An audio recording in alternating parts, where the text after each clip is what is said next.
Do you want to get rich? Do you want to win the lottery? Do you want to retire at 40 with a mansion? A lot of us do. According to a Magnify Money survey, suggests that 72% of American Gen Zers expect to get wealthy one day, compared to 19% of baby boomers.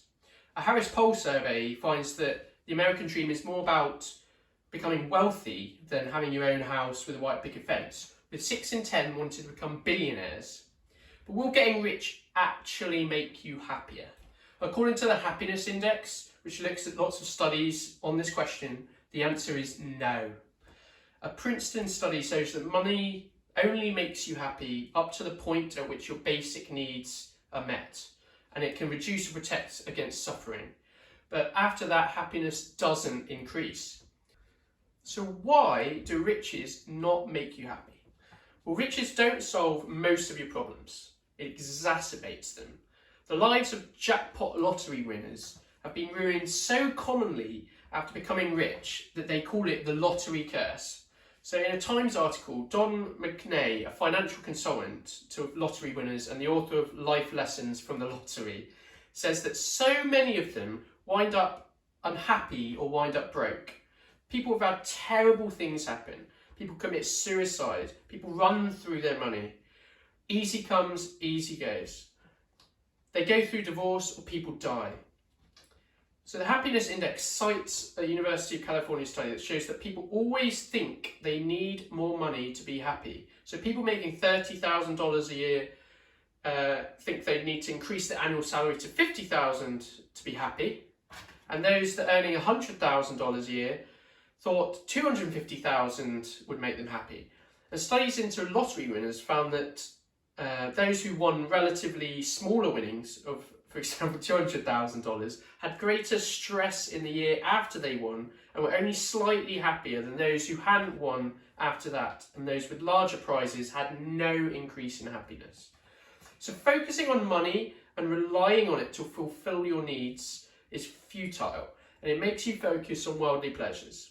According to a podcast on dreamlifelab.org, money can buy all sorts of pleasure, but pleasure would be anything that is superficial or materialistic at its core. So pleasure is moments of temporary boosts in positive feeling and enjoyment that quickly leave you in the next few minutes, hours, weeks or days.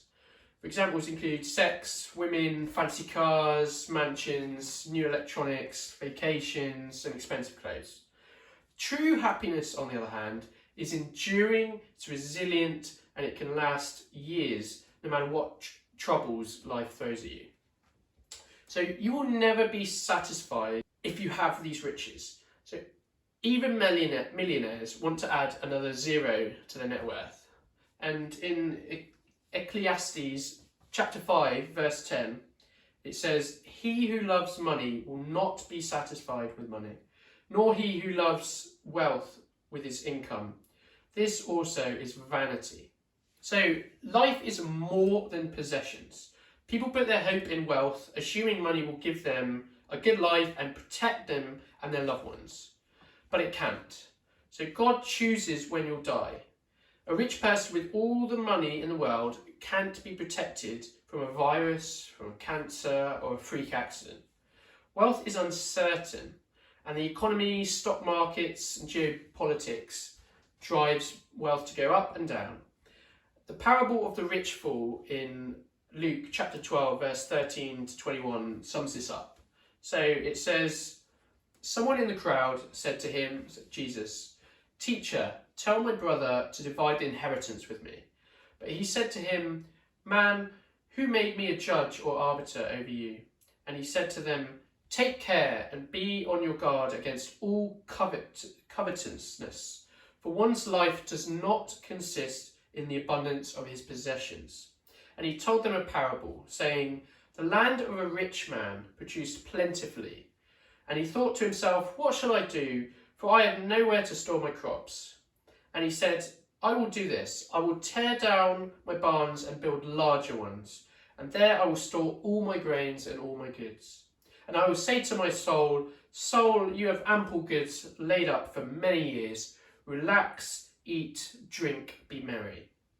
But God said to him, 'Fool, This night your soul is required of you. So essentially God is going to kill him this night, or he's going to die this night. And the things you have prepared, whose will they be?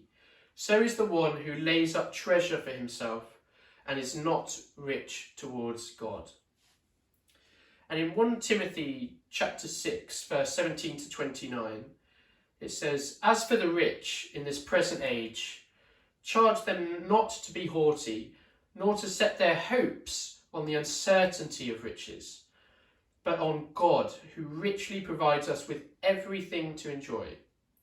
They are to do good, to be rich in good works, to be generous and ready to share, thus storing up treasure for themselves as a good foundation for the future, so that they may take hold of that which is truly life." So God wants you to focus on heavenly things rather than worldly things. Jesus is the most important thing in life.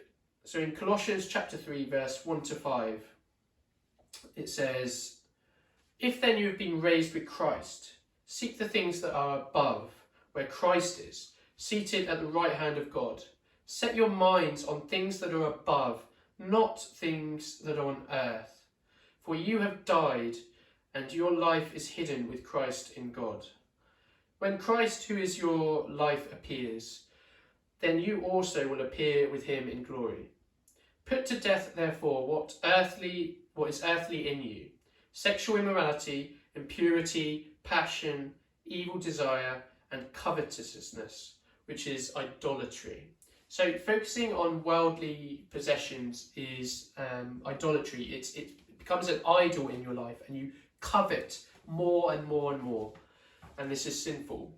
Focus on heavenly things, on what's most important, on things, your relationship with God, your relationship with Jesus, your relationships in the world, and those things will last for you in eternity, going to heaven. So in Matthew chapter 6, verse 19 to 21, it says, "Do not lay up for yourselves treasures on earth, where moth and rust destroy, and where thieves break in and steal. But lay up for yourselves treasures in heaven, where neither moth nor rust destroys, and where thieves do not break in and steal. For where your treasure is, there your heart will be also." So when you focus on wealth, you focus on earthly things that are not of God. You focus on, you essentially, it's so easy for a rich person not to enter the kingdom of heaven. That passage which talks about it's easier for the camel to go through the eye of a needle than for a rich person to enter the kingdom of heaven, because they're focused on wealth and they're not focused on God. In Proverbs chapter 11, verse 4, it says, "Riches do not profit in the day of wrath, but righteousness delivers from death." So in Revelation, as it talks about the end of earth, the end of times, you're going to meet God one day, and you have to give an account for everything you've done. And if you've been focusing on building wealth for yourself throughout your life, you're not focusing on God, on Jesus, on heavenly things, on doing good in this world, and that's not going to get you into heaven. You're going to go into hell. So loving money is the root of greed and many evils. It leads you astray from God and adds sorrow to your life. So in Matthew chapter 6, verse 24, it says, "No one can serve two masters, for either he will hate the one and love the other, or he will be devoted to the one and despise the other. You cannot serve God and money." So it's impossible to serve both God and money. And in Luke chapter 16, verse 19 to 31, known as the parable of the rich man, it says, "There was a rich man who was clothed in purple and fine linen, and who feasted sumptuously every day. And at his gate was laid a poor man named Lazarus, covered with sores, who desired to be fed with what fell from the rich man's table. Moreover, even the dogs came and licked his sores. The poor man died and was carried by the angels to Abraham's side, so to heaven. The rich man also died and was buried, and in Hades, so hell, being in torment, he lifted up his eyes and saw Abraham far off and Lazarus at his side. And he called out, Father Abraham, have mercy on me, and send Lazarus to dip the end of his finger in water and cool my tongue, for I am in anguish in this flame.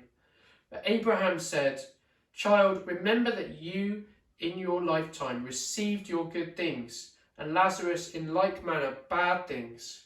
But now he is comforted here, and you are in anguish. And besides all this, between us and you a great chasm has been fixed, in order that those who would pass from here to you may not be able, and none may cross from there to us, so from hell to heaven and from heaven to hell. And he said, Then I beg you, Father, to send him to my father's house, for I have 5 brothers, so that he may warn them, lest they also come into this place of torment. But Abraham said, They have Moses and the prophets, let them hear them. And he said, No, Father Abraham, but if someone goes to them from the dead, they will repent. And he said to him, If they do not hear Moses and the prophets, neither will they be convinced if someone should rise from the dead. So be content with what you have. In Hebrews chapter 13, verse 5, it says, Keep your life free from love of money, and be content with what you have, for he has said, so Jesus, I will never leave you nor forsake you. So God may not bless you with much money, but you can be rich in spirit and joy. So in Got Questions, it says, Jesus himself was poor, not having a home nor a place to lay his head. So Matthew chapter 8 verse 20. The disciples and most of Jesus' followers were poor, at least in worldly terms, but rich in spiritual wealth. So the disciples even left all they had to follow him, giving up all they owned, placing their full trust in him to provide what they needed. So be generous with your money. Generous people are also 3 times more likely to be very happy every day than less generous people, and are happier more often, according to a survey by The Accent. Being generous with your money helps others less fortunate and forces you to rely on God's grace. So in Luke chapter 6 verse 38, it says, Give and it will be given to you. Good measure, pressed down, shaken together, running over, will be put into your lap. For with the measure you use, it will be measured back to you. So a final point is, there is a difference between focusing on getting rich and in the process you fall away from God, and focusing on God who may then bless you with riches. So for example, Abraham, Isaac and Jacob were blessed with riches from God. But with wealth comes with, they had a relationship with God and focused on God throughout their life, and God, in his wisdom, in his choice, decided to bless them with riches. But it's different when you're just focusing on riches and you're not focusing on God. And with wealth comes responsibility and the need to be generous. So if God decides to bless you with wealth, use it for his glory. But if you don't if God hasn't blessed you with wealth, he can bless you with spiritual joy when you focus on him and his plan in your life. So I hope this helped. If you like this, give a like. Hopefully you can subscribe, and see you in the next one.